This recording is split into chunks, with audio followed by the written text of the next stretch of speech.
Oi, tudo bem com você? Eu sou o Padre Paulo da Ladeia, você já me conhece e eu estou aqui para mais um vídeo para melhorar o conteúdo da sua catequese. Hoje vamos falar de Deus como mãe. Vem comigo!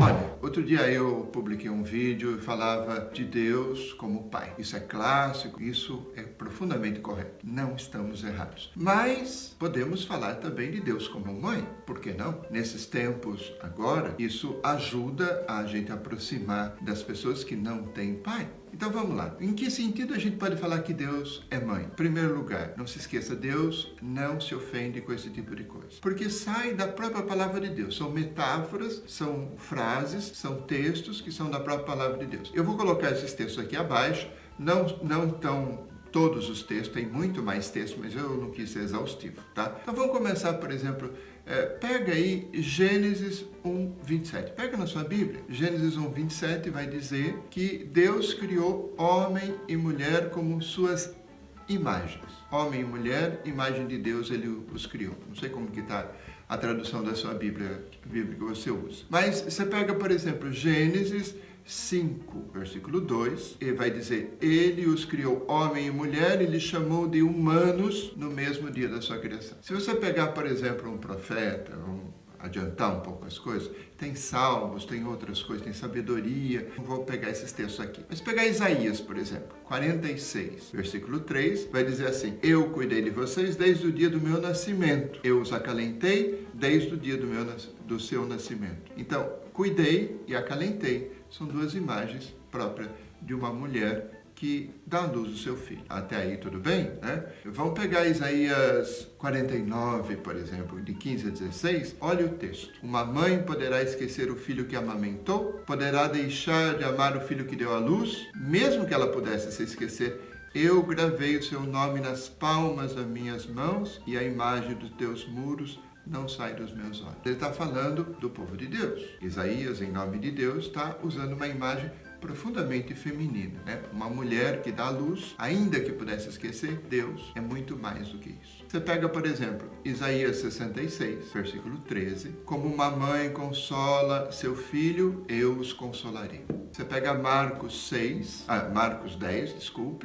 versículo 6, Marcos 10, versículo 6, na diatribe, na briga entre Jesus e os fariseus sobre o divórcio, Jesus começa dizendo, no começo Deus criou homem e mulher. E aqui ele está falando da igualdade de homem e mulher, que o homem não tem direito de simplesmente despedir a mulher porque ele quer. A mulher também tem seus direitos e a sua dignidade. Pegando um outro texto, Mateus 23, 37, esse é mais forte, Jesus diz, quantas vezes eu quis reunir os teus filhos como uma galinha acolhe seus pintinhos debaixo de suas asas, mas vós não aceitastes. A imagem, além de ser feminina, é do reino animal. Jesus não tem problema nenhum com esse tipo de comparação. Aí você vai me dizer... padre, mas São Paulo diz, mas São Paulo...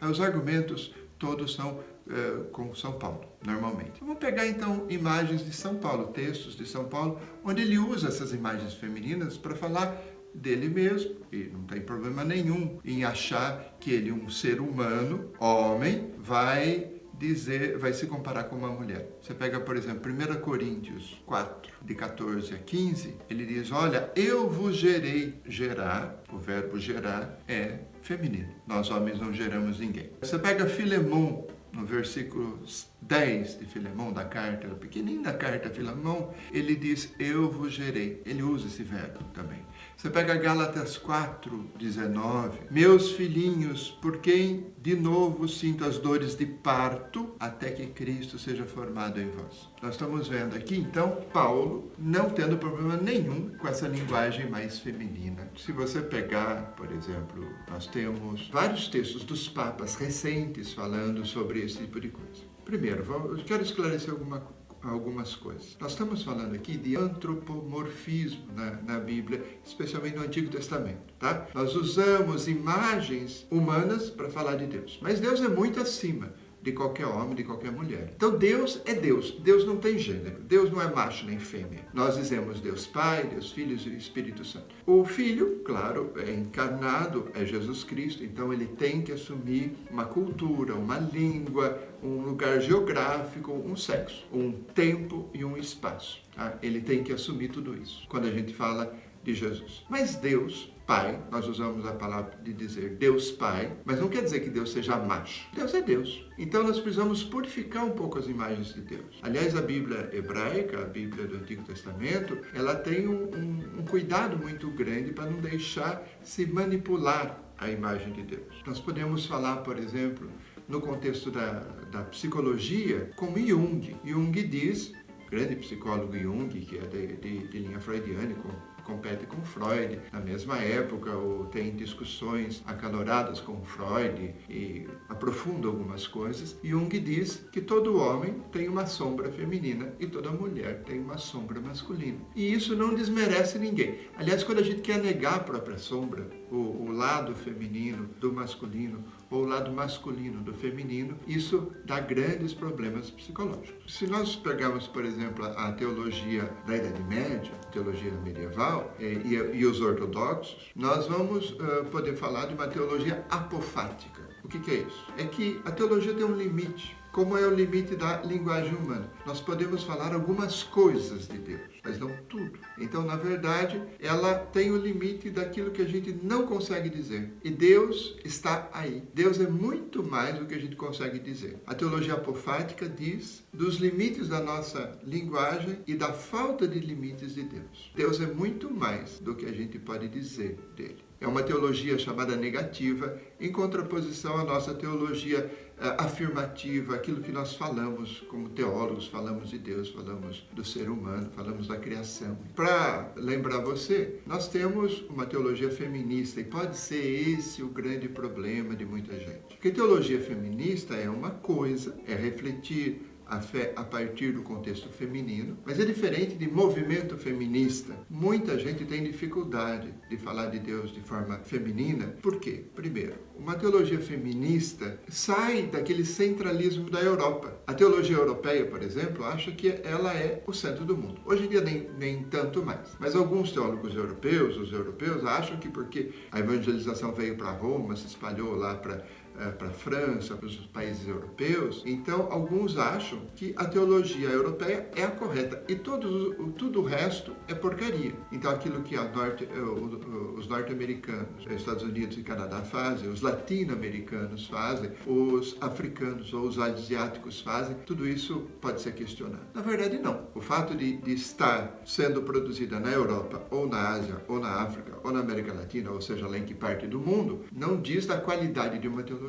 Diz da localização dela, diz do ponto de vista dela, mas não da qualidade. Outra coisa, por exemplo, muita gente é machista, muita gente não gosta desse esquema de falar da mulher e tal. Então, o que você vai fazer? Se o cara é machista, né, ele acha que falar do contexto feminino vai desmerecer Deus, vai diminuir Deus, nós estamos bem enrolados. E aqui nós temos muitos padres e muitos leigos, muitos pastores também, muitos evangélicos, muitos católicos e alguns protestantes também, que são um pouco machistas, então tem essa dificuldade com essa linguagem mais aberta, mais feminina, mais metafórica de dizer. Bom, existe um outro problema, que é o problema da liberdade ou do papel da mulher dentro e fora da igreja e na sociedade. Muita gente diz, olha, pensa pelo menos, se eu der espaço para a mulher, ela vai reivindicar a ordenação sacerdotal, episcopal, isso, aquilo e tal, então não dá para dar espaço nenhum, ela tem que ficar ali. O Papa Francisco, que ainda não falou nada sobre ordenação diaconal ou não das mulheres, já disse que nós temos que dar mais espaço de decisão para a mulher e para o leigo. Então, a gente precisa tomar um certo cuidado. Outra coisa que o pessoal não gosta da teologia feminista é dizer, por exemplo, que nós temos muita gente fundamentalista, com uma interpretação antiga, passada, equivocada, fundamentalista, que não pega as últimas possibilidades da ciência, da hermenêutica, da exegese bíblica. Então, se você ficar muito no passado, você vai ter dificuldades. Mas olha, eu não trouxe aqui para você, mas tem textos de Tomás de Aquino que não são tão machistas assim, como alguns intérpretes de Tomás de Aquino interpretam. Por que falar da mulher, do Deus como mulher, como mãe, como acolhedor, numa espiritualidade feminina, é que a gente não pode esquecer, que a gente não pode perder a transmissão da fé.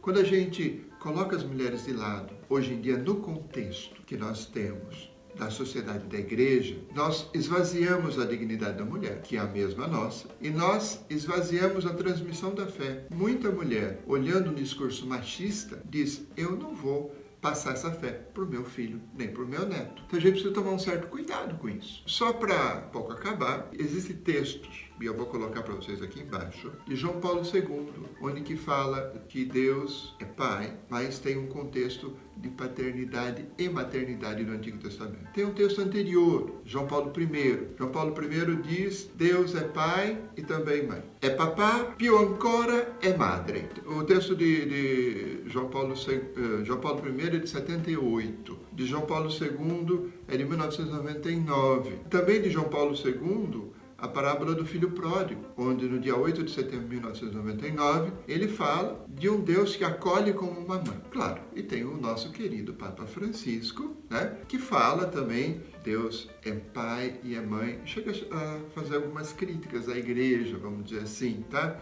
16 de janeiro de 2019. E tem a Wikipédia, mas a Wikipédia eu trouxe aqui, o verbete tá, maternidade de Dio, todo em italiano, que pode nos ajudar a entender um pouco essas dificuldades. Os textos bíblicos e tal. Isso pode nos ajudar também. Se você lê italiano, o texto da Wikipédia faz um resumo bastante interessante. Podemos falar que Deus é pai? Sempre. E podemos falar que Deus é mãe? Sempre também. Porque Deus é muito mais do que qualquer pai, do que qualquer mãe, do que qualquer macho, do que qualquer fêmea, do que qualquer homem e do que qualquer mulher. Não vamos trocar, dizer mãe nossa de cada dia com pai nosso de cada dia. A fórmula está ali, ela é escriturística. Acho que a gente tem que valorizar muito mais a mulher no contexto da igreja e na nossa catequese. Aliás, grande parte da nossa catequese é feita por mulheres que transmitem a fé para os seus filhos ou para filhos de outros. Muito obrigado por você ter chegado aqui até o fim. Curta o canal,